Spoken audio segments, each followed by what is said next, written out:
I need a shirt that just says, I saw this on TikTok, but a girl, she was working in a restaurant. She worked at a fine dining restaurant, posted and was like, I'm sorry, I probably shouldn't be doing this, but look at what just came in my restaurant. And she walked out and a guy was sitting there with a real doll having dinner. Might have been that guy. Might have been that guy. Where do you think that comes from when people get horned up by like, okay, a sex doll, I even understand, but like a car, you know, like what's that show? It's Not My Strange Addiction, where they like love, they have relationships with inanimate objects. Oh, I've seen this. And there was a clip of a guy who thought he was in a relationship with his car. Yeah. And the way he'd like touch it, I was like, to be caressed in that way. I Imagine. don't know like what kind of chemistry in your brain that you have that you can fall in love with inanimate objects and think that you have a relationship with them. Like what wires get crossed up there? Okay, so like a sex doll to me is that's even slightly understandable because it's like made to look like a person and you can quite literally make love to it. So yeah. I get where we're getting our wires crossed, but like an F-150, you just want to stick it in the tailpipe? Like what is that about? No, I don't understand that. Like I said, the sex doll thing, kind of get it. But no, not a car, not like a... People have also relationships with like collections of things too. Collections of what? I don't know. Like they're like pottery collection. But like, you know, like things. They're things. And it's more weird too in the strange addiction realm of things when people are addicted to eating things. What's the weirdest one you've seen? Someone was eating literally like a mattress. They're eating like the innards of a furniture piece. Maybe they heard you saying, I'd rather eat a couch. And then they're like, They're like challenge accepted. Or when they eat like soap or, I don't know. Styrofoam I've seen. It's like, how are you alive? You know, they're just blocked up. I mean, they're not regular. How do they pass that? That's what I'm saying. How does your body break that down? It does. It don't. No. It don't, girl. But I mean, but if they're eating it every single day. All of a sudden, someone just has like an IKEA setup in their belly. Like one of the staged rooms. A futon. Like, I think the weirdest one I've seen, which you could pass, but this is disgusting. I saw a woman that ate her husband's ashes. Oh, yeah. So that then falls into, that's cannibalism. But like, I don't know, man. I really miss Leo, but since I stopped sleeping with his ashes in my bed, that he's now in my closet, I don't go in there and like have a snack at night. I really don't. I don't feel any urge. And I guess I'm not, when I say we, I mean me, shouldn't be judgmental, but I'm like, yeah, you need some help there. Something's going on. Something's gone wrong if you're going to get some of Granny's urn as a midnight snack. You're just dipping in there. What if you fell in love with somebody hard, and you found out that they had a strange addiction? But it would depend on what the addiction was, I guess. It was strange. Like they ate weird, they ate chalk, or like they consumed things that they should not be consuming. I don't want to say no to anything at this point in my life, but I feel like I'm like Teflon of love. Or I can't imagine falling in love because I'm so like checked out with dating. It's a hypothetical. Okay, let's say I could. No, the standards are high at this point. I'm like, maybe when I was 20, I would have dealt with this when I was more damaged that you're chalk eating. But I'm sorry, sir. I have enough problems. I really don't want to deal with this. I mean, I'm hoping that's something that you would uncover like pretty soon into things. But like, let's say they hit it pretty well. I don't know. What would you do? I would peace out. Yeah. It's just something I would never look at them in the same. And that makes me sad because, you know, imagine after all this time, you're like, I found someone. Not that you're looking, but I mean, like, let's just say like, you're like, wow, like that was so unexpected. I fell in love. And then you're like, just kidding. That would be me. I feel like that would happen to me. I imagine you're like, that happens, that scenario. And then when I found out, I think my reaction would be, well, this tracks. This wasn't going to go well, obviously. Some things were going to happen, so. That makes sense. It sure does. Welcome to Disrespectfully with Katie Maloney and Dana Cathan. Unapologetically, we're here to do what we want to do. spilling the tea. Babe, you're going to see the power of women, like disrespectfully. Hi. We kind of just got into that. How are you this morning? I'm good. I didn't sleep well. No shocker there. I didn't either. And I've been sleeping better, but last night I had some tequilas out for Logan's B-Day, so happy birthday, Logan. So I definitely didn't sleep well because of it. I just woke up. It was one of those things where we both had that problem where we either can't fall asleep or we wake up too early. Mm-hmm. And by early, it's like 3:30 in the morning. Mm-hmm. And then cannot fall back asleep. So I just kind of like lay there with my eyes closed and then eventually just give up. Yeah. I succumb to the morning. Laszlo, my cat, is up until this point been pretty good about not getting up. Like she eats breakfast at 9. But right now, if I breathe too heavily before 9 a.m., so for instance, at 8 this morning, I really wanted to keep sleeping. I breathed and she thought it was time. And she comes and she does this thing where she circles around my face until she gets comfortable and sits on my nose where I breathe. So I can't breathe. Like, and she knows what she's doing. And she just keeps getting up and circling and then sitting. So I'm like, well, I guess we're getting up. She found your breath holes. Yeah, she did. She found them. She's like, oh, go ahead. Let me just scooch right here. I'm gonna scooch right here. So I'm rather tired as well. Okay. Well, do you know what I'm really horned up for? Speaking of being horned up for like, but this is a totally normal thing. What? I posted on my story yesterday. New York Fire Department. Ooh. Holy shit. Oh, yeah. What is going on over there? I said I'm going to go to New York and light myself on fire. Is this a real Is this a real thing, or is this because, like, when you think about it, remember the Sex and the City episode when they see all the firefighters and they're like, oh yeah, they're not as hot as they're made out to be. But like, did you see what I posted? I did see what you posted. That was real life. I mean, we are going to New York in August. Yeah, who is this man? It's going to be hot, hot, hot. I saw a really hot police officer, but he was Italian. It was in Italy. There was like a bunch of hot I've seen that too. Bunch of hot cops walking around, and I'm like, my gatos. What's happened over there? I don't know. And it's not necessarily a uniform thing. It was like a, an objectively hot person thing. It was just it was a big arms with tattoos, and he also had a nice face happening. And people were messaging me, they're like, this is literally looks like Tom. I'm like, no, there was hardly a resemblance. I'm like, I don't personally see it. Why? Because he has brown hair and brown eyes, and no, I don't personally see that. It was a bit of a reach, if you ask me, but whatever. Go off if you think. I don't do what you gotta do. Do you feel like you have like a firehouse fantasy like Sam did, or is it just like this gaggle? No, that's not something I'd ever considered. I don't know. So, sometimes you just see something, you're like, wow, this is really doing it for me right now. I think there's a lot of things that could do it for me right now because that's where I'm at. Yeah.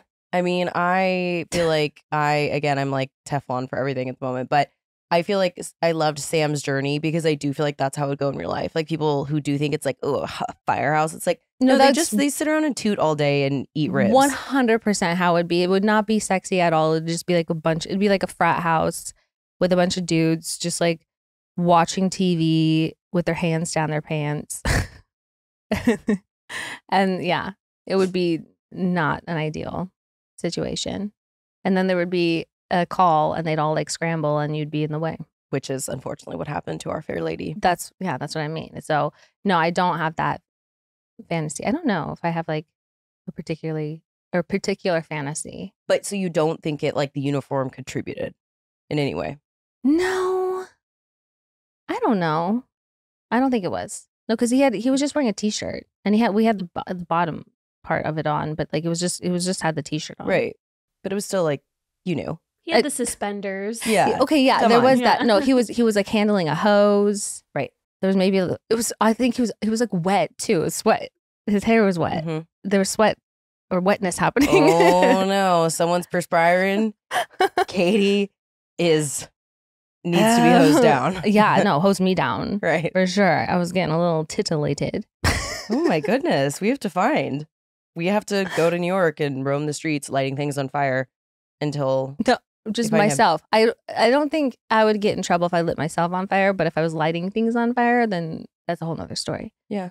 That's crime. Yeah, I'm sure both are crime. Then the police and the fire department will come. See, there you have to, might as well 2 birds, 1 stone. We don't have a lot of time. We're there for like a week. We have to double down. We have to maximize here. Send your finest men, New York. I'm going down. Go down with the hot gaggle of, I don't know. What am I talking Who knows? about? Maybe also like if you light trash on fire, then you have the trash guys. I bet they're fine too. Get them all. Get every type of uniform man. And then break a bone, and then we get the EMTs out there. Mm-hmm. Not compound fracture though, because no one wants to see that. Just a little cute. And then if I go to sprain. the hospital, maybe there'll be a hot doctor or a hot male nurse. Anesthesiologists. Whew. They have really stable lives. They make a lot of money. They make a ton of money. And when I was in surgery all the time, anesthesiologists always would say, my job is really boring unless it isn't. Meaning like for the most part, things go quite well. But if something goes bad, so like they just have like pretty even keel jobs. They come in, they hook you up, they say count to 10, but it's not even 10. It's like 10, 9, 8. So it's really like 3 seconds. And then they just like have to like watch a monitor. Okay, sorry. I'm going to apologize to anesthesiologists because I'm sure there's a lot more that goes into it. But like, I mean, absolutely. They're doctors. There's pressure there. There's pressure, your doctors. But I'm just saying, like, seems like relatively chill. Okay, the people that we have that are regular listeners, I feel like know this. But if you're new here or maybe you need a reminder, a lot of what we say is heavily baked in sarcasm. Joking, sarcastic. It's very sarcastic. We know you're a doctor. Relax. Yeah, I know. Why don't you take some of your propofol and chill out? I know. We're not actually lighting things on fire. No. I'm not lighting things on fire. I don't think your job is easy. I could never do it. I'm just, let's all laugh.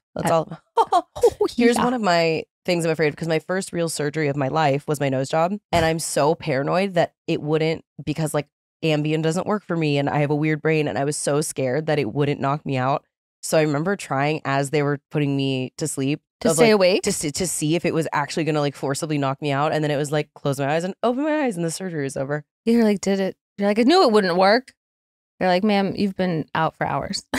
How many surgeries have you had? Like where you've gone under? Just one when I had to have surgery on my jaw.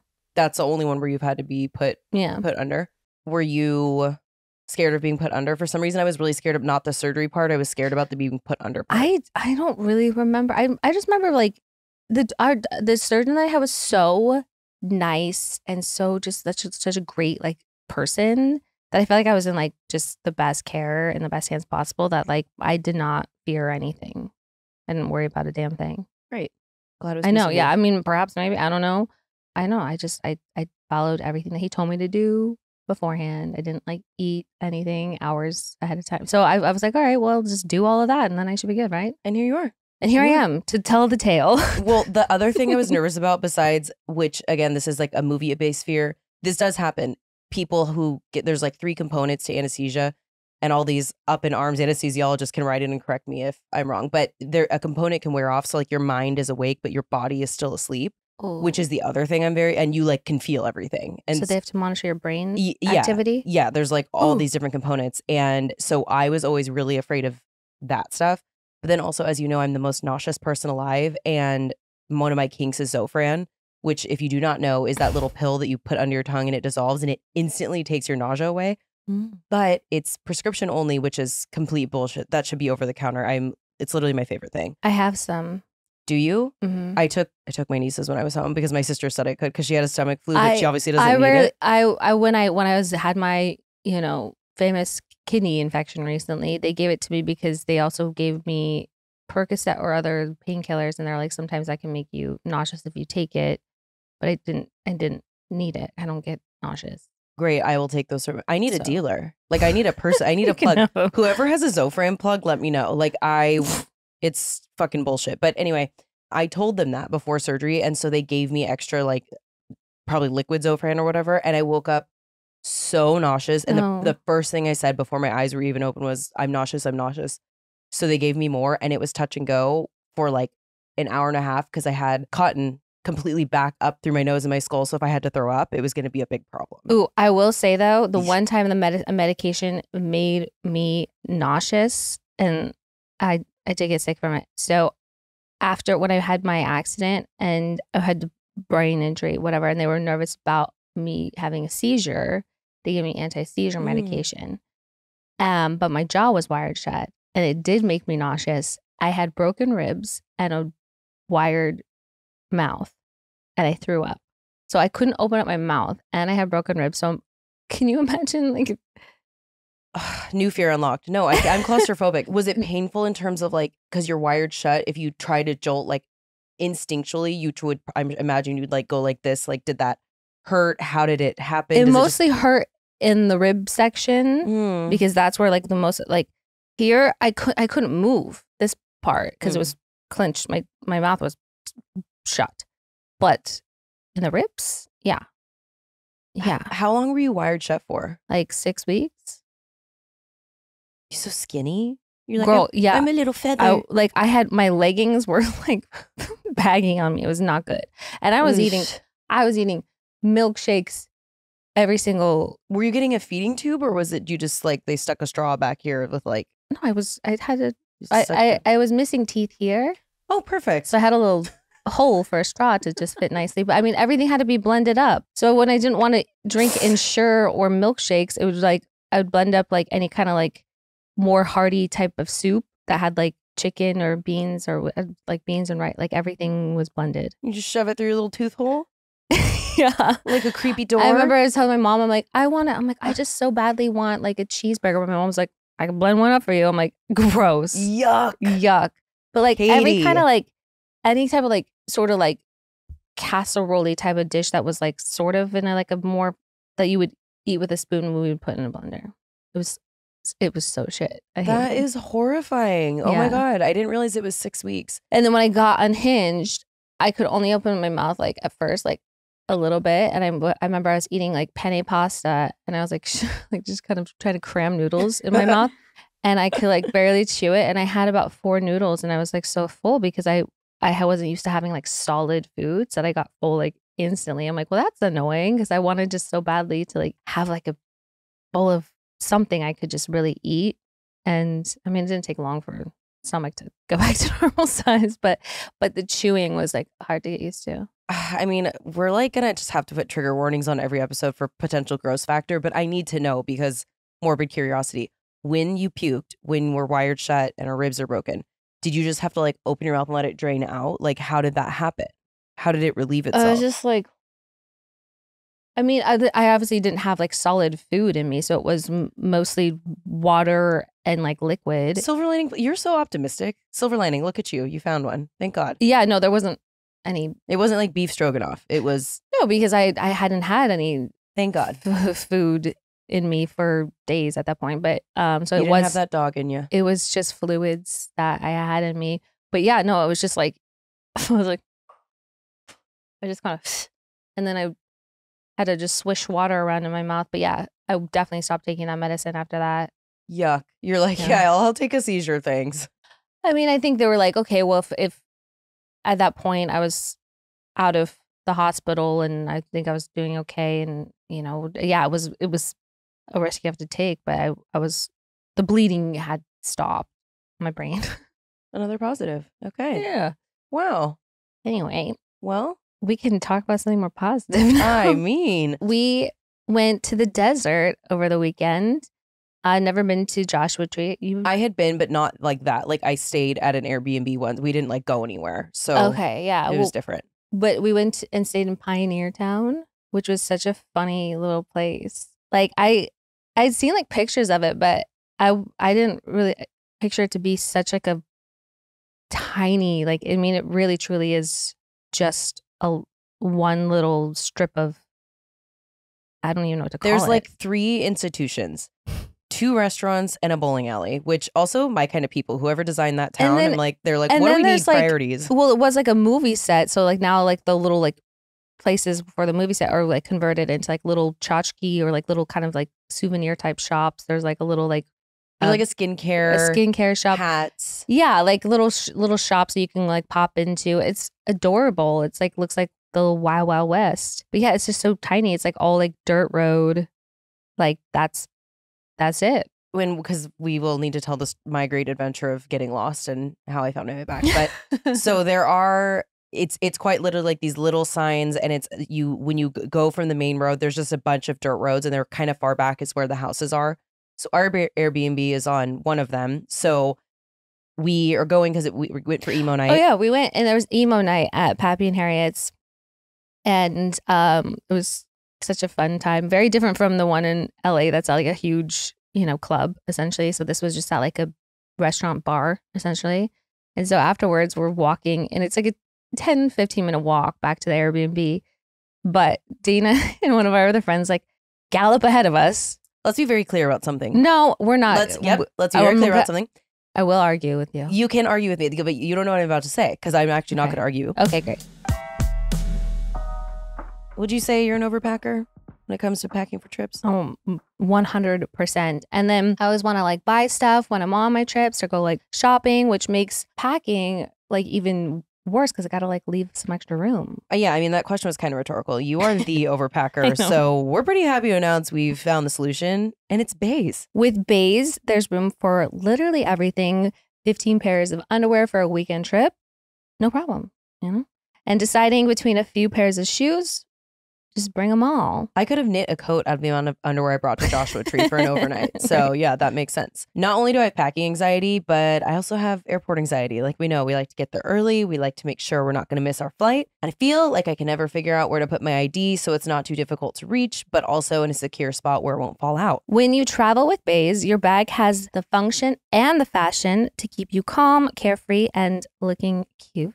Sure does. There are compartments in the bag that make it so easy to organize your clothes, shoes, and all the extra stuff we got going on. And we got a lot going on. Yeah. Those compartments are lifesavers. I truly do. Like I'm someone, especially for an international trip, I have to make eye contact with my passport 50 times. Same thing with my license. I just like keep looking. So you got to have it somewhere accessible. I feel like I can fit everything I need in my Beis bag, and I always worry about unpredictable weather on vacation, and now I can bring my bathing suits and my sweaters. Beis was created by actress Shay Mitchell. So hot. Yeah. To make sleek and affordable bags, luggage, and accessories designed to help you travel effortlessly while still looking fashionable. Beis has thought of everything you could ever want in a piece of luggage. 360-degree gliding wheels, a cushion handle, built-in weight indicator, washable bags for your dirty clothes, and all the interior pockets you need to keep organized. Their luggage comes in multiple sizes and colors, and for shorter trips, the Weekender bag is super functional and even has a place to store your shoes separately. I'm obsessed. Which, yeah, we love. Every piece is made to look better with miles, so you don't have to worry about it in cargo or overhead. And Beis has over 30,000 five-star reviews, which you know is my king. Whether you're packing for a quick trip or looking to breeze through security lines, Beis has your personal items covered. Go to beistravel.com/disrespectfully for 15% off your first purchase. That's BEIS travel.com/disrespectfully.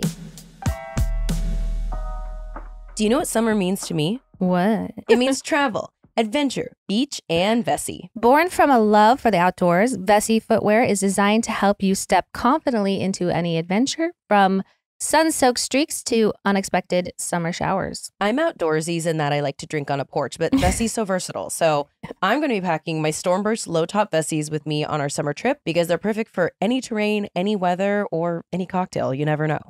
Embracing every splash with Vessi's technology ensures you stay cool, comfortable, and stylish, from city walks to beach escapes. The Stormburst comes with excellent grip, ensuring you're prepared for those unpredictable, slushy surprises on your summer explorations, aka if I drop my pina colada. I'll also be bringing my Vessis on our trip because they're perfect for both beach and pavement walks or even mountain trails. They're just perfect. I brought my weekend sneaker with me to Joshua Tree because we were, you know, in the desert. We sure were. Walking through the desert, and they were honestly so perfect. The weekend sneaker is all about versatility and comfort without sacrificing style. Yeah, we don't want to look like a ding-dong out there. And we just No. never do. The other day, I wore my Vessis to lunch and then went on a cute little nature walk. Didn't need to pack a change of shoes. So convenient, so lightweight and breathable. The design makes these sneakers a joy to wear all day. Elevate your summer activities with Vessi's Stormburst and weekend shoes. Discover more at vessi.com/disrespectfully. Get your pair today to get an automatic 15% off your first purchase at checkout and be ready to stay cool and dry.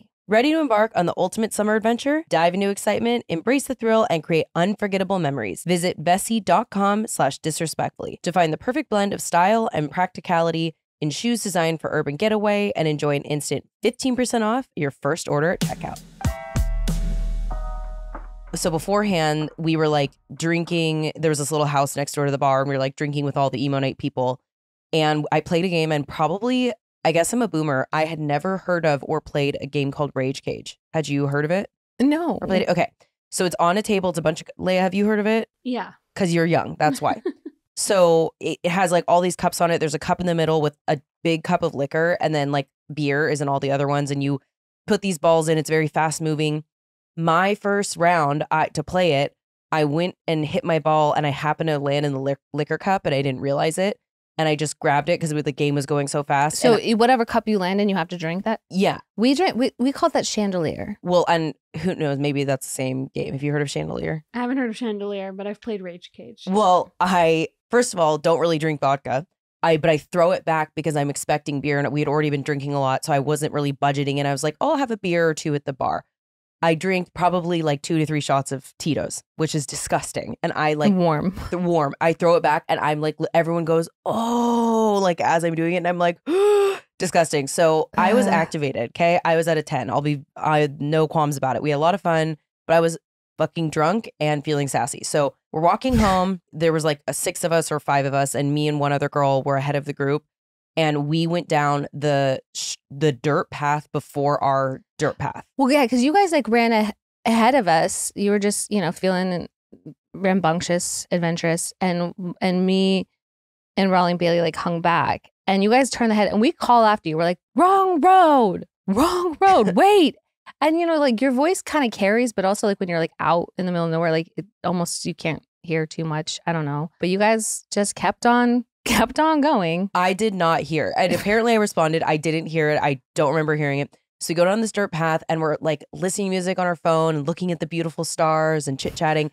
And then all of a sudden I'm like, I pause the music and I'm like, this isn't right. Like I look around and I'm like, I had been following Floor. Wasn't right. And I was like, let me ask the group. And I turned around and I was like, we're alone right now. No one is here.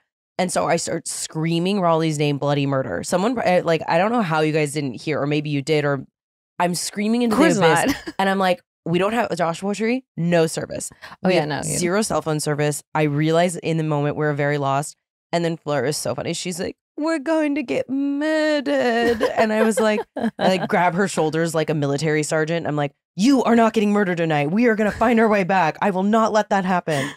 So like 20 minutes, we are futzing around and like going through all these little paths. I can't believe we didn't get more lost. But anyway, we get home, we find the place, and I was like, oh my God, we're not going to get murdered. Thank God. And we go in, and you guys are just like eating chips and had been home for an amount of time because you went down the right road. I mean, truthfully, it'd been like maybe 10 minutes that we go. But yeah. It could have been worse. We could have been like backtracked the other way. Like we are lucky that it turned out that way. But anyway, that was quite the adventure. I know, but you walked in, and the the look on your face and the hair and everything, and you're like, oh, I can't believe you're like, cool that you would leave me to get murdered. I'm like, leave you? You ran ahead of us. Like, what could we have done? Even if first of all, I can't keep up with your walking pace, let alone your running pace.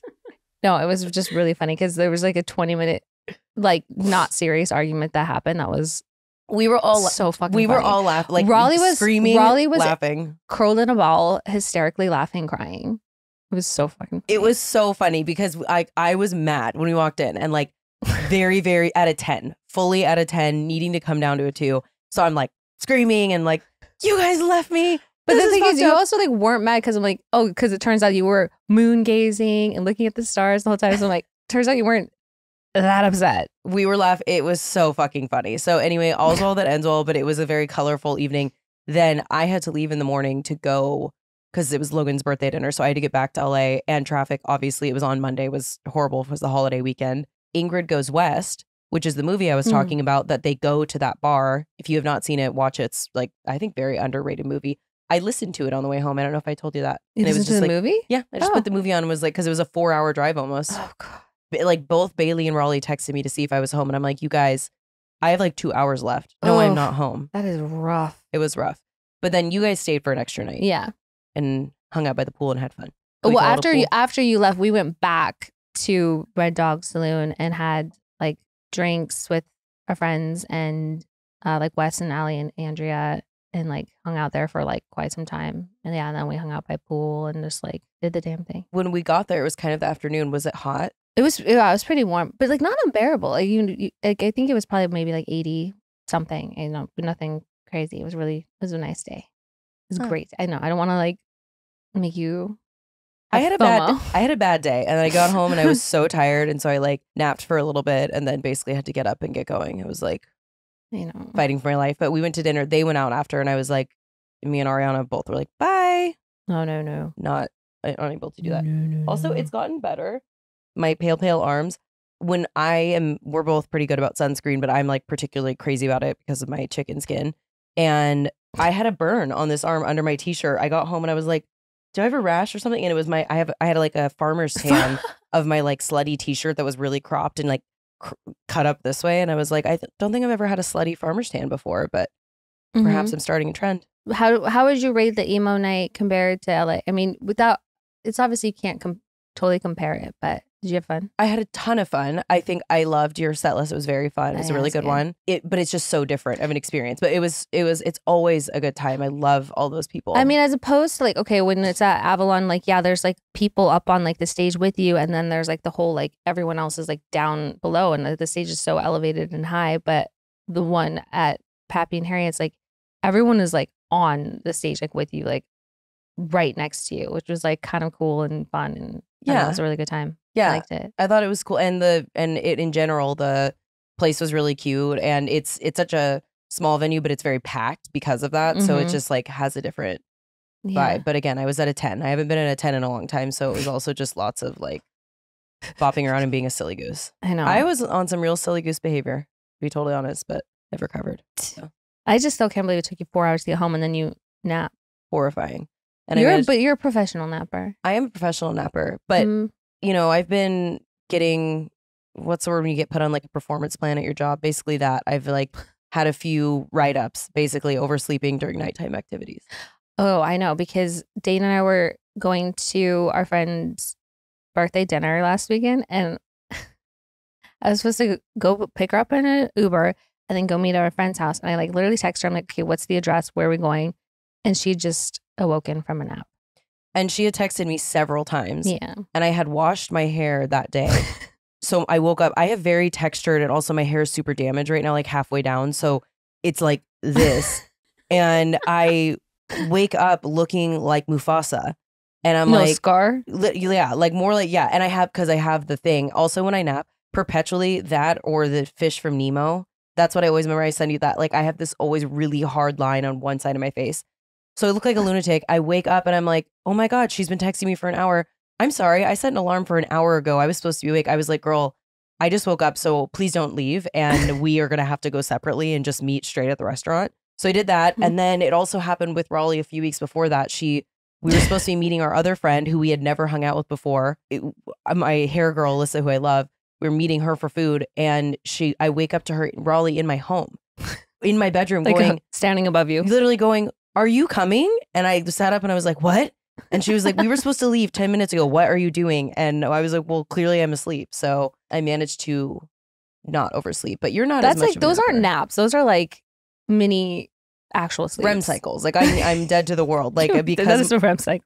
My sleeping patterns are so weird that when I need it and I can take it, I just do. But because sometimes I it have goes to too do far. like full on like disco naps, like where it's like I might not even actually get into a full sleep. Like it's like I might doze for like maybe 3 minutes of like the 20 minutes that I lay down.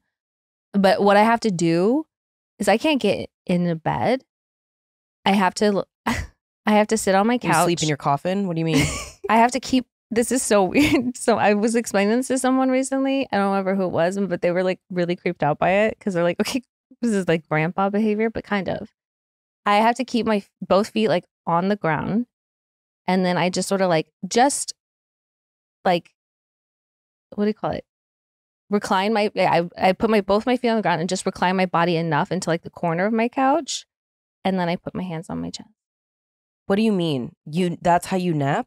When you say you would like a nap, that's what you do? Yeah, because it allows me enough to get like comfortable and relaxed enough that I can actually like fall asleep for a minute, but I'm not like too comfortable, or it's like getting in the bed and getting that like. You can sleep in that position? You'll fall asleep? Mm-hmm. That is insane. Just for enough, for like the perfect amount of time when I just want to like rest. Because sometimes when I go in that bed. Well. See? It's like too dangerous because then I don't want to get out. It's like I have a harder time falling asleep and then getting out of it. And then you fall in the category of like the Victorian child with like, if you see those TikToks that are like, my boyfriend sleeps like a Victorian child and their like hands are like this and whatever. But that is such a grandpa thing. Like I don't know. Okay, Elmer Fudd, get it. And then I have to put my phone like really close to me for an alarm. The feet on the ground are important. Why? I don't know. It's Just comfy? it's like the perfect position. It's my nap position. I could never sleep that way in 100 million years. Like I need to be. Why in a don't you try? It's not. I will try it. I'll do it just to show you, but I can't. Like it's in the same way I can't sleep on a plane, even in a lay flat. I can't like really. Well, fall I think asleep. that has more to do with the seats. It's not, you know. I mean, if it was a couch, if you use like the corner of the couch, you know. Well, also even when just enjoying a program, my feet haven't been on the floor. I think since 1990. Like I have to like crisscross applesauce, do the little like mom like V thing. You know how your mom like drinks her coffee in the morning, her legs are like that. Yeah, that. Yeah. You know what I'm talking about. Yeah. I have to do that. I don't know. That is so funny. I didn't know that about you. So when you tell me you're napping, that's what you mean. I'm sitting on my couch in a reclined position with my feet on the floor and my hands on my chest. Kind of like a Fiona Apple song. I really didn't. I thought I got my feet on the ground. I don't go to sleep to dream. That's literally you in that position. that's me and Is that Fiona. the Fiona Apple? Mm-hmm. It's called the Fiona Apple. Mm. I told that to somebody else and they were so weirded out by it. So I guess it's weird. It's just the weirdest thing I've ever heard. And we were just talking about someone eating someone's ashes. So that's weird. So if someone finds this out about me, is this going to be like a red flag? You're the strange addiction. The call is coming from inside the house, Katie Maloney. If you walked in and saw me sleeping like that, what would you do? Walk right back out. No, you And say wouldn't. she wasn't there. No, you'd be like, I take a video of it. That's adorable. Obviously. No, but I also fall asleep with my phone. Okay, yeah, that every single time we are sleeping together in a bed, she falls asleep with phone in hand, either on Mid-text. texts or which could never be me. I would shut that shit down, like get in my position. 'cause Obviously, I'm not planning on falling asleep. That's what I mean. Sleep sometimes sneaks up on you, Well, which is not so I. rare. That's crazy. I know, that, I know you for can me. do that, and so but you do. All of a sudden, I'm like, oh, that's her brain was done. She's like, sometimes she'll have like half a sentence in a text bar, and then it'll just be like blink, blink, blink, and I'm like, Lights out. nobody's home. Literally, when someone says like, "Sorry, I fell asleep," and you're like, "Really?" in the middle of a conversation. Mm-hmm. Literally in the I middle of guess a that's conversation, true. I will lights out. But you're the exception in that scenario. So not if the I rule. say it, I mean it. Literally. If I'm telling you I fell asleep in the middle of I literally fell asleep in the middle of our conversation. Like I held on as tightly as I could. Again, I think you're the exception, but that is true. For me, I will nap on my couch because there is a difference between a couch nap and a bed nap.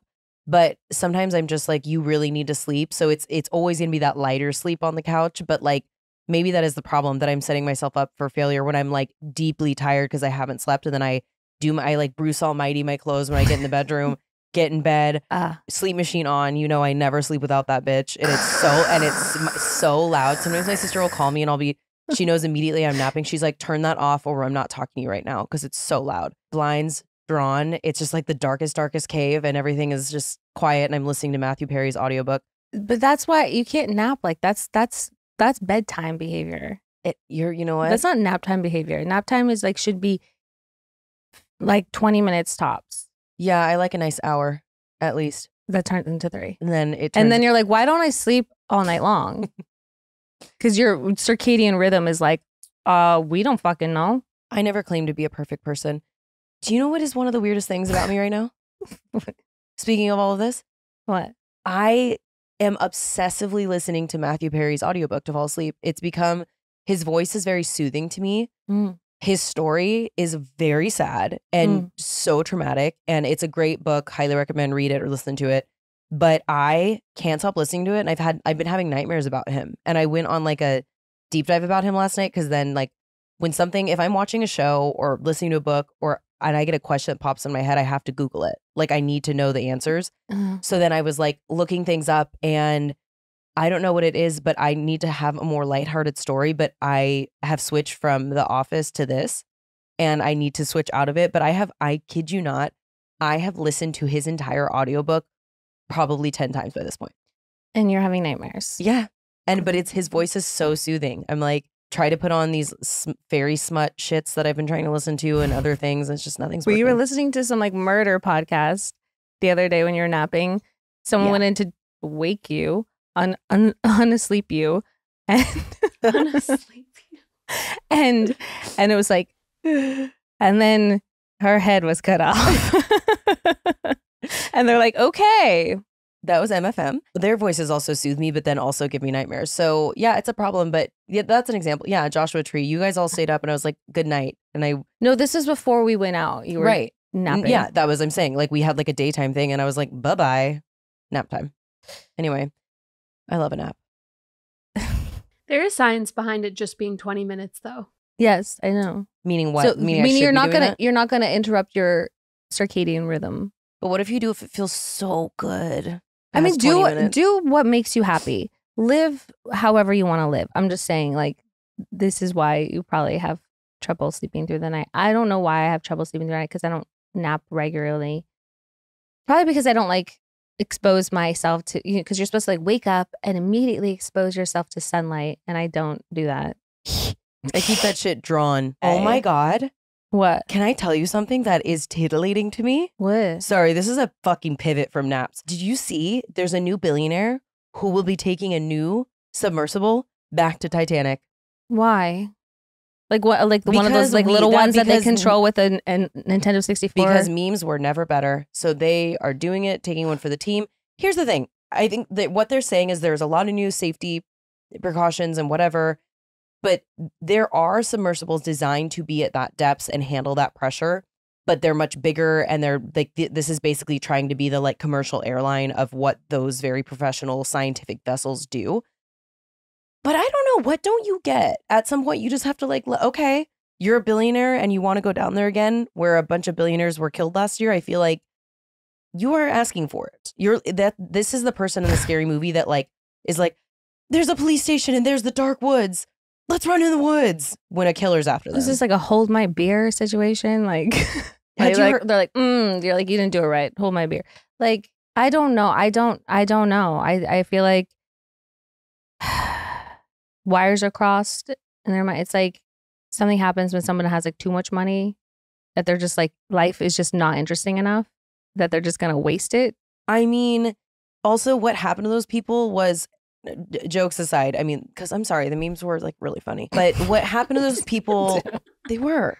What happened to those people was, it's horrible, right?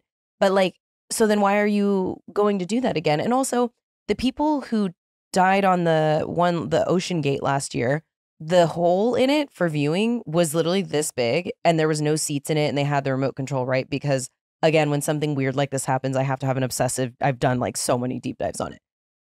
So why would you risk your life going down there to even just look through a peephole like this? There's tons of footage from cameras. Why don't you just watch it on your iPad? That's what I mean. Like, why do they want to go to, unless you can get out and walk around and touch stuff? Like, why do you just want to go down there and look at it through through a window? That to me, it sounds so unexciting.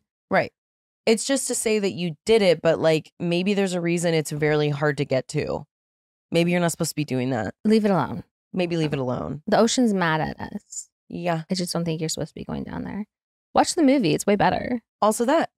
It's got like the sexiest version of Leo ever. Oh, God. It's got that and the Romeo and Juliet of that time. It's got sex scenes. It's got, mischief. It's got, the romance. It's got the action. It's got the adventure. It's got, it's got it all. Kathy Bates. Which is the most important thing. Hello, the unsinkable Molly Brown. Unsinkable Molly Brown. I mean, like, just watch the damn movie. If you have both tapes if you have a VHS at home, then you have to really commit to that. But okay, really quickly, because I don't think when we were discussing all the like toxicity in these relationships that are portrayed, I feel like we didn't talk about Titanic. Because I was thinking about this the other day. This happened, that whole romance, little whirlwind, 3 days. Like, let's get off the boat together and start a new life, was literally 3 days and she was 17.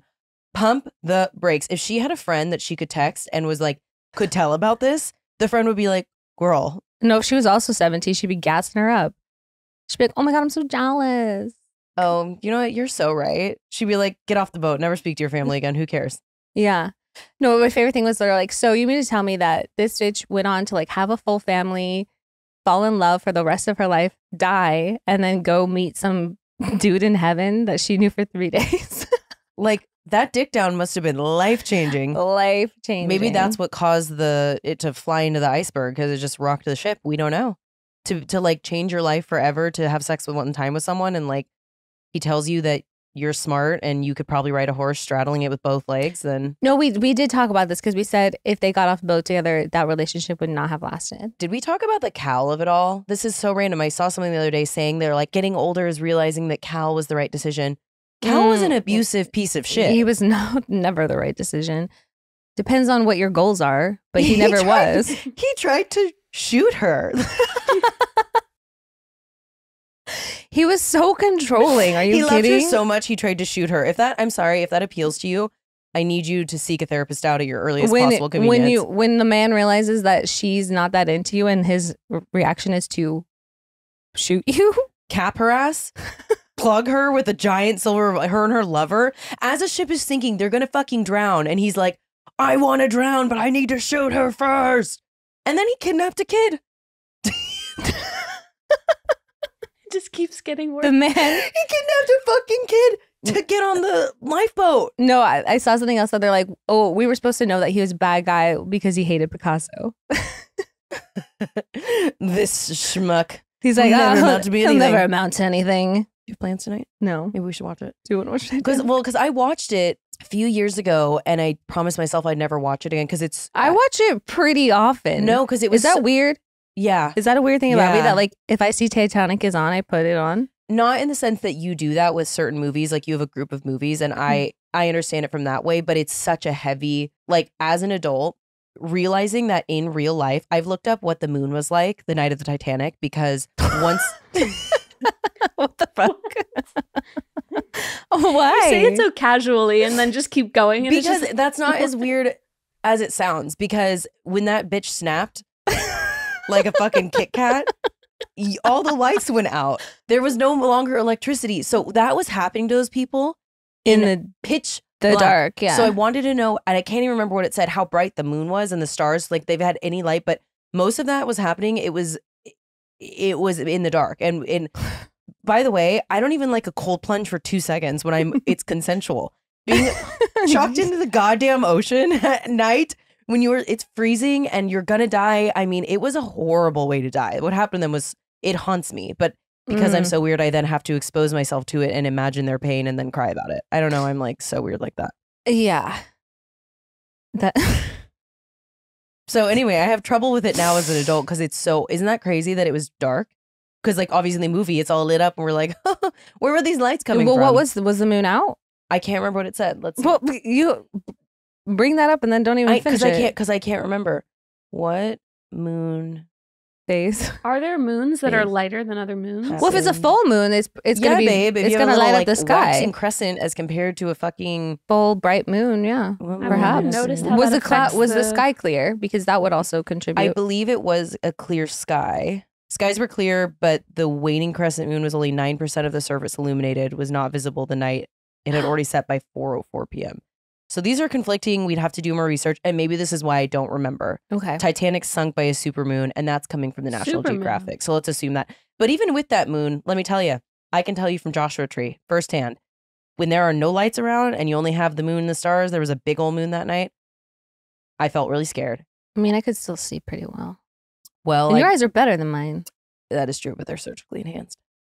Okay. Fuck, I don't know that. I just don't like that. The darkness, in addition to the cold, in addition to the imminent death. I don't know. It hit differently as an adult, being like, ooh, that was bad. Yeah. So that's why you can't watch it? Yeah, but I'm going to. We should. Yeah. Let's it's go through it again a great together. film. I like when they go to the dance party and she like, The dead She- version or the live version? the one where she joins steerage and she's like, Mm. oh, this is how you want to go to a real party? And then she goes and boogies and she's like, watch this, hold my beer. And then she like goes on her toes. Do you know what? She's, I thought she fucking ate. When I was little, I was like, I know. I'm going to go to a party someday and do that. I'm going to flex. I was like, party trick. That's how it's done. Like, bitch, you got on your toes for 2 seconds. Relax. She's like, you big, strong man. Watch this. And I'm like, Oh my god. She like goes on her tippy toes. yeah, it was weird. It was weird. But yeah, that's the most fun because that is how it is. All those hoity-toity, uppity, like, people, Mm-hmm. those aren't our kind of people. Our people, the juggalos would be in steerage. So that's our type. Emo night would be in steerage. That wouldn't be on top of that ship. No, I obviously. All these like young child brides that hate their husbands. But they like sit in the parlor and drink cognac and scotch and cigars and don't do a circle jerk, but you know they want to. Yeah, they would never allow themselves to because it was 1912. They want to touch dicks for sure. They want to kiss so bad. So bad. That's why they want to ruin everyone's lives. Just kiss. Just kiss. Anyway, that was cathartic feeling. Anyway. Between something about her and all of the other things I've been juggling, staying hydrated has been super important in keeping me going. I know that's right. There is nothing worse than feeling dehydrated. We're made out of 60 to 70% of water. So when we're dehydrated, we just feel imbalanced. We feel yucky. We're not liking it. I get the worst dehydrated headaches. True, like it's immediate. I can tell immediately that I need to drink more water. Same. With all the drinks out there, you want hydration that really works. And Liquid IV delivers extraordinary hydration with advanced science thanks to Live Hydroscience, an optimized ratio of electrolytes, vitamins, and nutrients. One stick of Liquid IV delivers superior hydration to water alone with 3 times the electrolytes of the leading sports drink, plus 8 vitamins and nutrients. It's hydration for endurance, mental clarity, and overall well-being. And it's yum, yum. And Liquid IV could not be easier to use. I pack a few sticks in my purse so that I can always have one anytime I need or when I just really want one. You just tear the packet and pour it into your water and you're all set. Also, so cute. Isn't it such a flex when someone's like, oh my God, I'm so thirsty. Or like, I have a headache, I'm dehydrated. And you're like, oh, do you want a Liquid IV? I have one in my bag because I'm better than you. I'm a saver. Sometimes I just want one for the taste, which is truly so weird because I do not like melon and their raspberry melon is, I'm obsessed with it. I literally crave it. I've been super into the strawberry lemonade these days. Like, can't really go wrong. No, I can't. We talk a lot about summer travel plans and Liquid IV is always a staple on our trips. They're great for the airport because I personally always get dehydrated on the plane and then I love having them for all of our excursions. Liquid IV is the #1 powdered hydration brand in America, has 3 times the electrolytes of the leading sports drinks, and 1 stick with 16 ounces of water hydrates better than water alone. It also has 8 vitamins and nutrients. Not 6, not 7, 8. It's non-GMO and free from gluten, dairy, and soy. And there are no artificial colors or sweeteners. They have 4 delicious sugar-free flavors: white peach, green grape, raspberry melon, and lemon lime. Turn your ordinary water into extraordinary hydration with Liquid IV. Get 20% off your first order of Liquid IV when you go to liquidiv.com and use code disrespectfully at checkout. That's 20% off your first order when you shop Better Hydration today using promo code disrespectfully at liquidiv.com. I started talking about this with my mom for a particular reason, but it doesn't necessarily have to be with like your ex. It could be with somebody that you were dating or very much into. But let's say that this was somebody that you really, really, really liked or did. Okay. What would hurt more, to see them with your hero or with your enemy? For me, I would rather see them with my hero. And I feel like I was the outlier with that. Because what did you say? I feel like at some point, I don't know, because, okay, on one hand, okay, they're with your nemesis, your enemy, and you're just like, it would help me get the ick and like get over them because I could like, resent them a little bit and make me feel like, well, I'm better than my enemy anyway, so I still win. I feel like I would win in that situation. But if they were with my hero, I would feel like jealous. I would have like such like a complex about it, being like, okay, well, you're out of my league and I was never going to be good enough for you kind of thing. I would have such a complex about it. It would kill me more. I think that it kind of does the opposite for me because, okay, if my ex ended up with, let's say it's not your ex, let's say it's somebody that like you wanted to be with, someone that like you, like it just didn't work out with, or even a big crush, whatever. Yeah. They chose your enemy or your hero over you. There's one person that I do hate, and it's because it's very few number that I'm thinking of in this scenario. And with her, if it was between her or Beyonce and that person that I liked chose Beyonce and was with Beyonce, I'd be like, oh, that makes sense. Well, it's Beyonce. That's Beyonce. Obviously. But what would kill me about it is if it was this person you hate that you, hate them for whatever reason, but then probably don't think they're like the hottest or coolest or whatever, and I wanted them to love me and they didn't because we weren't a fit or whatever. And I'm like, you want that trash panda? Are you fucking serious? Like, I don't know. I feel like that would hurt me more. I would hate, and I know the argument can be made like, I think Raleigh said, she was like, well, I wouldn't want them doing better than me. Like if we're over, and so if it's your hero, they're doing better than you. And I'm like, yeah, but for me, it's just more of a logic thing. So I'm like, yeah, my heroes, okay, I get it, why you like that person, but this piece of shit, that's who you're with? No. Okay, let's say in your toxic brain, some guy does you dirty and you want to fuck him over. Are you going to date his hero or his enemy? I'm going to date his dad. Or his dad. But I mean, okay, let's leave the dad out. What do you think would be more of a dick punch? Honestly, when you say it that way, then yeah, it probably would be his hero. But I don't know. The ops that would fuck him up the more. Ops is also a good option. I don't know. What would you think? Well, it depends. Okay, it depends on why they're their enemy. I guess it would be dependent on what I think would bother bother him more. I want to know what the history is there. But yeah, but also if it was his enemy, that could also, I don't know. I feel like that could fuck that person up too. So I don't know. Both good options if you really just want to spite someone. Neither are great for the receiver of that. That's what I mean. When you turn it around and you're like, okay, well, I want to spite this person. So how can I really hit him where it hurts? It's like that perspective is totally different then. Yeah.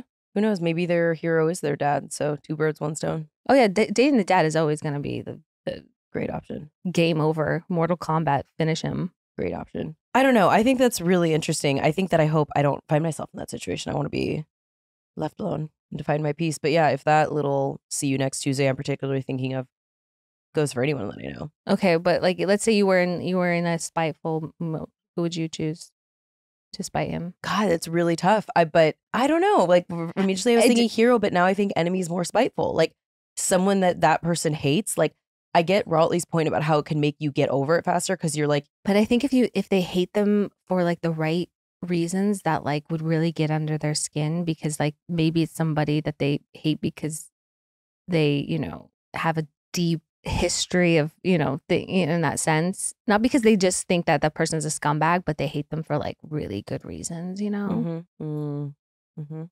It's a tough one. But or somebody that they've like admired for like their entire life. Is that who you would choose? Either one is a great option. They are both. How about both back to back? Yeah, let's not leave polyamorous situations out of this and like a throuple. Yeah. We all saw challengers. Both at the same time. Let him Eiffel Tower you. Just kidding. Well, yeah, ladies, no, it's like, you know what? Both. I don't, I'm not going to limit myself. Leia, what do you think? Hero. It would bother you more, hero, or you think hero's more spiteful? I think hero is more spiteful. Well, I think hero would just bother them more. Would it bother you more? Probably. You always want to like be doing better than your ex. So if they're dating your hero, it's like, oh, fuck. Yeah. Kind of crazy. It's a zinger. What was this just an organic thing that popped in your head, or did you see this somewhere? Because that is so interesting. No, I forget. We were talking about just like seeing your ex like move on and how it like makes you feel, and like just being like over it, and just like, oh no, it doesn't bother me anymore. And then just like, well, when would it bother you? And then it became like a hypothetical of like questions, And I'm like, I don't know. I'm like, well, it's not like, oh, they're dating my whatever. I don't know. It was just a hypothetical that turned into like a whole conversation of like. Well, I mean, it was good. It was a good one. How's it going? I was like, wow, that's a brain teaser. Yeah, I sat on a first date. My brain. It's a litmus test of sorts. A litmus test. I don't know. I think it's just how evil can you be? How low can you go? How much time do you have? How low can you go? Okay, basement. Who's my basement? Who's in my basement? As now a owner of a food establishment that is open, I'm curious your feedback on this. I feel like I could get raked over the coals for this, but I think this is fucked up. So I went to Sweet Fin the other day, which is, you don't live here and don't know, it's poke bowl place. I go in and the 2 girls like working on a bunch of orders, and they're like, hi, are you here to pick up from like DoorDash or whatever? And it was like, no, I just would like to order. And they were like, okay, well, we're pretty backed up, so it'll be about a 30-minute wait. And I was like, but I'm here in person. What do you mean? I have to order online? She's like, yeah, we have to get these done first. Like basically saying they prioritize them. And I was literally like, okay, this is dystopian feeling. So I left. Am I crazy for thinking that's bullshit? If you're there in person placing an order, shouldn't you get priority over online orders? When it isn't a, certain places on DoorDash are only online orders only. It doesn't have, you can't even come in the store. You have to do it online. If you are a food place that has an ability to walk in and order and eat there, because there are tables there, to tell that person to sit there and wait for 30 minutes while they do the online orders seems weird to me.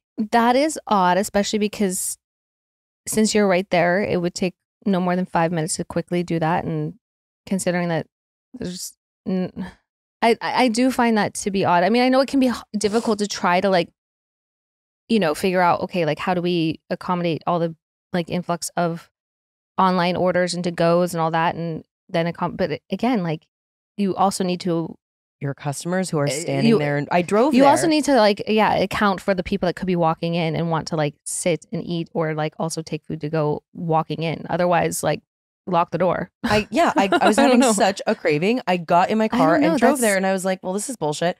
So let me be clear too. It's not the two workers' fault. They were overwhelmed. It's whatever their policy is that's not telling them hey, if people come in, you should serve the customers that are here. I get that they probably have a guaranteed pickup time that'll be ready, but again, shit happens there too. Sometimes it takes a little longer. I don't know that. I think that's weird, and maybe they are just, I don't know. I think it makes more sense to tell people who are coming to pick it up, sorry, we got slammed with a bunch of online orders, than telling a person that's standing right there, hey, stand there for 30 minutes while we make everyone else's food. So again, it's not the workers' fault. Don't come for me, but Sweetfin is in the basement this week. I really wanted that poke bowl and I didn't get it. So yeah, no, I find that to be odd. That's my basement. What's your basement? I don't. Do you want my second basement? Yeah, I really don't have one this week. This week has been pretty good. No one pissed me off this week, oddly enough. Wow. That's new for you. I'd love to see it. Is it new? Is it new for me? That's new for you. I feel like we would be remiss not to talk about it. You and I both obviously have very strong feelings about Donald Trump and are very outspoken about that. We now have our first convicted felon ever in the history of the world as a president, former president, and an actively running president. Yeah, so but I also saw this basement. morning that he's likely not going to serve time. How is that possible to be convicted of how many? 34. 34? Yeah, of course he's not going to serve time. He's a white rich man in America. Yeah, but I feel like they could do one thing. What? Put him in jail? Don't let him run presidency. So I would love it if the sentence was, hey, you are not going to serve a day of jail time, but you will not be able to run. I hope and it's not just because of my feelings about Donald Trump. It's in general, I don't think it's fair that if you have an active criminal case or are a felon, when convicted felons in this country cannot even vote, you should not be able to run and hold office of the highest office in the most powerful country in the world. If convicted felons cannot vote, why can a convicted felon run for presidency? That the math don't math there, my guy. It doesn't. It's unfortunate there are so many things in our country that are backwards and bad policies, and just because it's always how things have been done, I'm sorry, you can say what you want, but technically he couldn't even vote, so how can he run? Well, that's what they were. I don't know. They were saying something about that, about if he'll be able to vote or not. I don't know, but it's I feel like I'm taking crazy pills when you look at the fact that felons who also a lot of times are poor and have all these other things working against them, he has privilege. So that's what is happening right now. And it is gross. And I hope it informs future elections that there is a law that I don't care who you are, what party you are. If you are a convicted felon or have a criminal case that you're actively in, you just shouldn't be able to run for president. I would say it's pretty simple. Yeah. Again, I don't think just take away who he is as a person. It's just it's crazy. Those are the breaks. It's crazy. It's deeply upsetting. Yeah, 34 counts.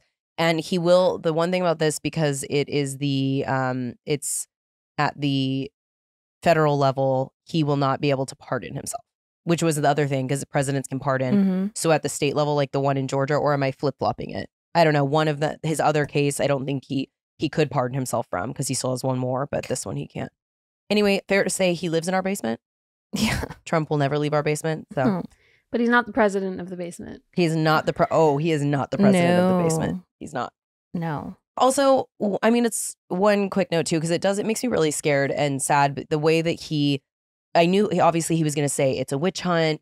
This was not due process, even though there's so many evidence and so many people, not everything is conspiracy. It really scares me that he the way that he's already virtue signaling, just like he did to the people on January 6th, then I'm worried based on what his sentence will not be about him trying to really get an uprising of unstable people. And it's just like really scary to me. What's happening in our world right now. It is 100%. Well, with that, should we pick it back up and go to a happy place? Hometown Heroes. Should we do some Hometown Heroes? Yeah, we should.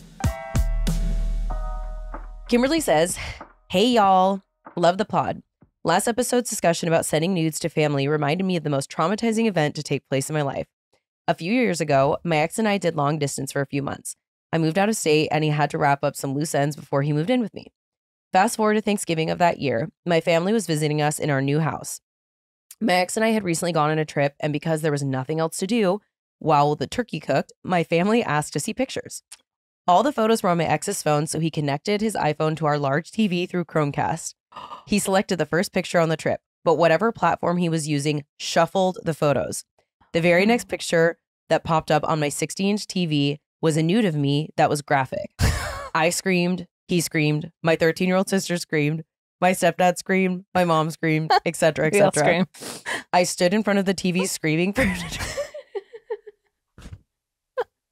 Oh my God. I was screaming for him to turn it off as he looked for the remote. I eventually unplugged the TV. And yes, my family knew it was me because it was literally taken in the room we were currently sitting in, with my cat in the background as an accomplice. That detail. My family never talked about it again. Just thinking about it makes my face hot, and I will legit lose sleep if something reminds me of this event close to bedtime. I probably will lose sleep tonight because I'm writing the story down for the first time. I need a drink. P.S. Please go to the gathering. The content will be fire. Oh my God. That is... Oh, no. First of all, a masterclass in a hometown hero. That is what we're looking for. That is, I'm so sorry that happened to you, Kimberly, but that is so funny and new fear unlocked. Like, I was afraid of just like a little sending it off, having it on a giant TV in front of everyone you know, and you couldn't find the remote, so you had to unplug the TV. No, if I have any kind of like spicy photo, they immediately get deleted after they do what I do with them. But I mean, I get embarrassed like handing my phone off to somebody because there's like maybe just some like cringy like selfies or something Totally. that I don't want to be for anyone else's eyes. I don't know. That is mortifying. Mortifying. Like, my jaw dropped when I read that. Oh my God. I would throw my cat at the TV. Like, if you couldn't find the remote or anything, Laszlo, I'm sorry, you're taking over the TV. Everyone Boom. close your eyes. Look away. Close your That eyes. is crazy that everyone didn't just instinctually look. Why are you all just sitting? It's like that Geico commercial. It's like all the bugs and it gets like. I am Anyway. so sorry that happened to you, So Kimberly. sorry. Wow, you're a hero. Anyway, okay. Aaron says, "Hi friends, I love the pod and y'all. Okay, great. Thank God. I will keep the love letter short because I don't know that I can tell this story shortly, but it's so funny. The story is technically my sister's, but kind of turned into a family affair. Oh boy. My sister had just got out of a long-term relationship and had a little bit of a hoe phase, as she should. Yeah, definitely. And went on many dates with many people, one of which was Ryan. The date went well, and they exchanged books as a cute thing to do. Ryan tries to set up another date and finds out that he's not the only person she's seeing, which turns him into a new person. He starts demanding his book back. She tried to return the book to the building Ryan was living in, was under construction. She's on the phone with him and is like, "Hey, I'm here. I can't quite figure out how to get in." And his response is, "Oh, you stupid whore," evil laugh. She ends up figuring it out, leaves the book, and hopes to write him off forever because, like, what the fuck? We didn't hear about Ryan for a long time until one day my dad called my sister. He worked at the VA hospital at the time and wanted to ask my sister about this weirdo in the ER who looked at his name tag and was like, "Hey, I dated your daughter and she's a stupid whore." Luckily, we never heard from him after that, but what a wackadoo. Even if you don't read this, I hope you enjoyed the story. What the hell? It's wackadoodle time. Wackadoo. It is First of wackadoodle all, time. that man is unhinged and unwell. Like, well, just because she was dating more than one person, he couldn't handle that and called her stupid whore. And then years later, had to tell her father that. Well, Wow. that's the thing. It's like men date multiple people all the time. And they're not stupid whores, but regardless, it honestly reminds me of that guy who grabbed his toes once in the leather flip-flops. who pulled up on our first date, pulled up texts from a girl and called her crazy from years prior. And I'm like, you need to move on. Why are you saying that to her dad? Also, you weirdo. Yeah. Anyway, Wow. both great stories, Can't believe guys. people. I mean, I can, but it's like people like this really exist. That's nuts. Anyways, WWDD. Let's WWDD. do it. Katie says, "Oh, hi, Katie. Hi, guys. I'm a big fan, and I've been listening since episode 1. Thank you. I'm 37 and recently ended a long-term toxic relationship that I originally thought would end in marriage. I'm now back in the dating world, rather than where I expected myself to be at this stage in life, engaged, married, planning for kids, building a home. The challenges of dating have me in an emotional roller coaster, and I'm having trouble accepting I'm back here. I own my own business, which has its ups and downs, so I'm generally feeling like I'm in chaos mode 24/7, looking for advice on starting over, accepting reality versus expectations, and facing the total unknown. Your wisdom is always so appreciated." Wow. You've come to the right place. Take a seat. Yeah.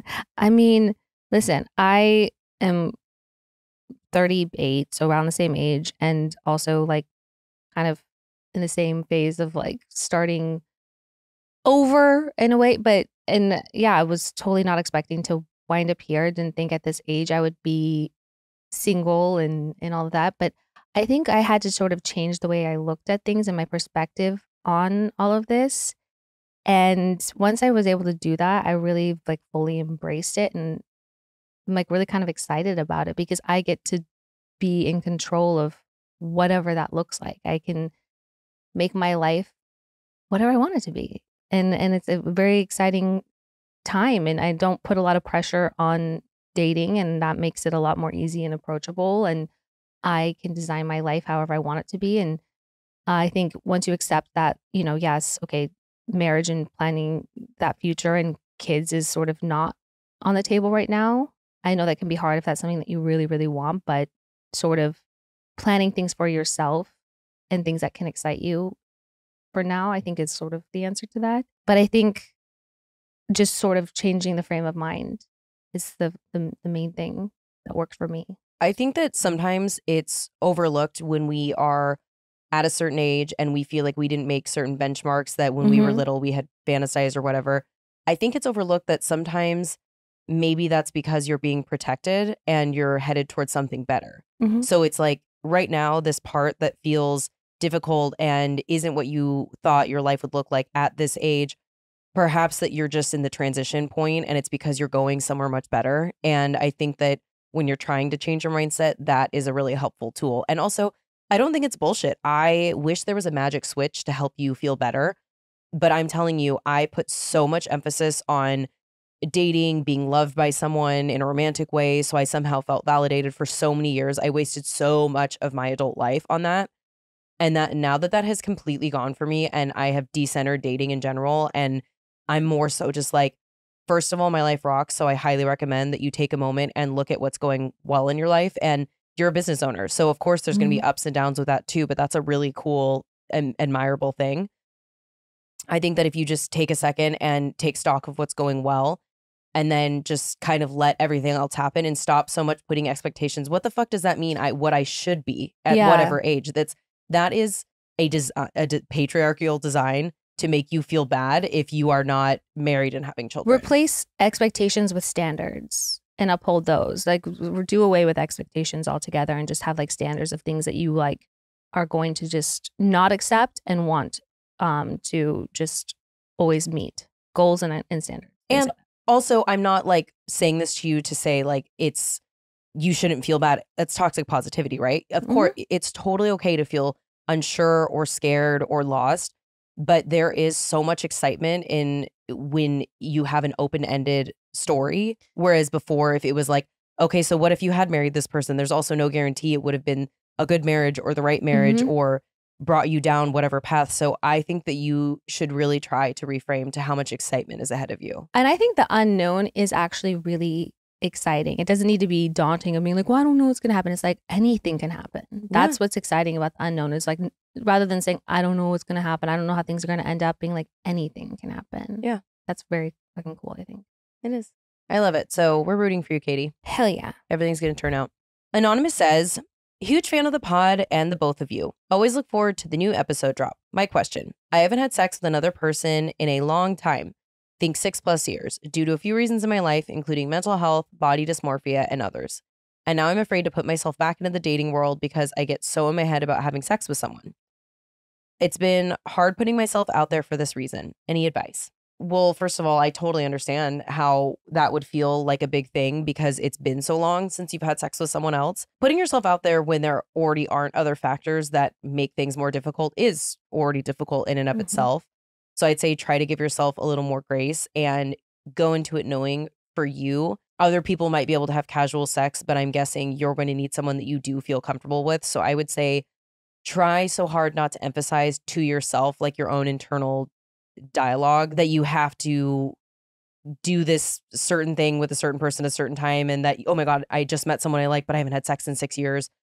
Try not to like think about that as much and more so just focus on spending time with people and then getting comfortable with them. And I do think it's something that you will have to talk to them about after you feel comfortable and just let them know so it can be something that you can ease into and that it can be a good experience for both of you. But I think that it doesn't make you weird or that something's wrong with you. You haven't had sex in several years, like for whatever reason that happened. Yeah. I mean, I think it's like personal for everyone, but I think people put a lot of emphasis on sex and people choose not to have sex or to have all the sex in the world for different varying reasons. But I think, if you're going to meet someone and they're going to judge you for that reason and reasons that you chose not to, then they're probably not the person for you. Yeah. I don't think you're going to be aligned sexually for a lot of reasons.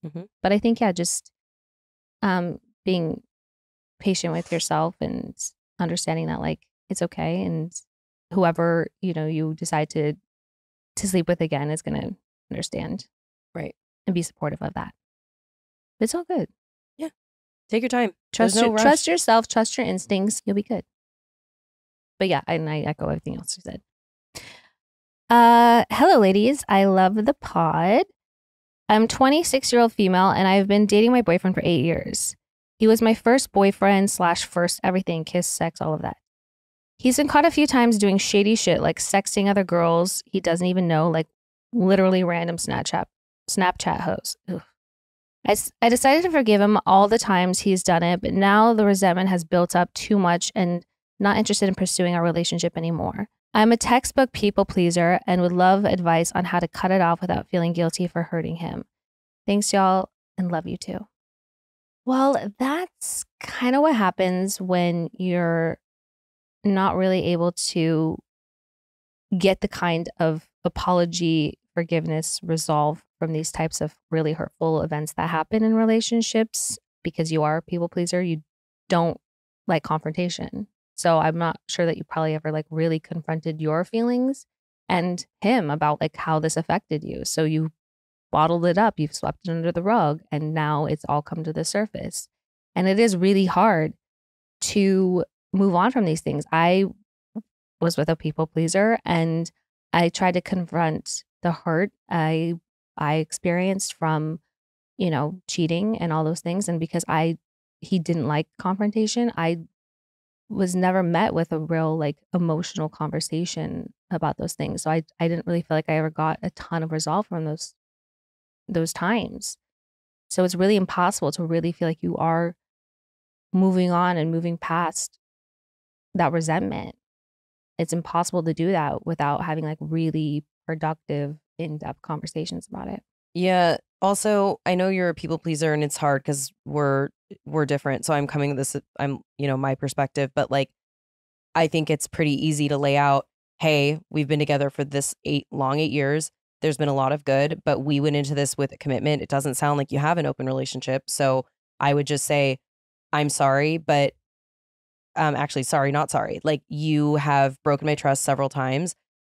We're too young for this to already be happening and we've been together for a long time. So I think that there's a lot of ways for someone to say they're not happy. And for him to be doing that, I think is his way of saying he's not happy for whatever reason. I'm not saying it's right. I'm just saying you don't owe him anything. And I understand you're a people pleaser and you love him and it's complicated, but if your advice is asking on how to cut it off, I think you're just going to have a straightforward conversation and You just have to say be like, direct. you have to be very direct and just say, this is where I'm at.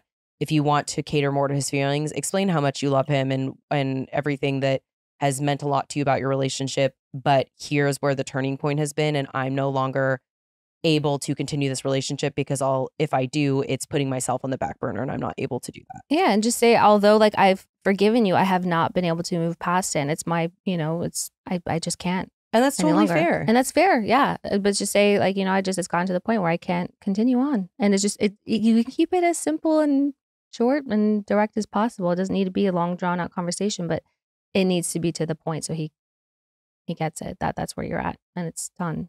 Right. Can't get rid of him. Sugarcoat it. Yeah. I mean, he obviously doesn't really care about how Right. he's hurting you. So I wouldn't really be concerned with how you're hurting him. Sorry. Sorry, not sorry. But good luck.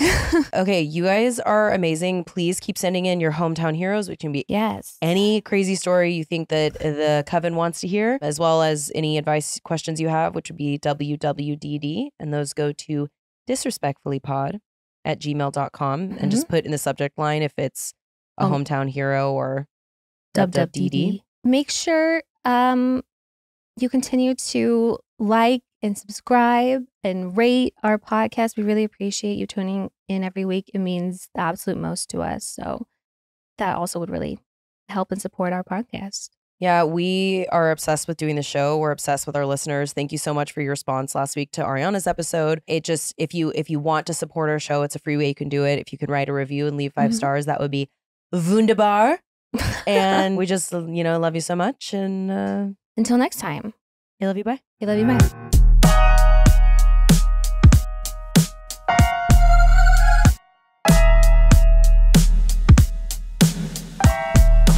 Babe, you're gonna see the power of women, like disrespectfully.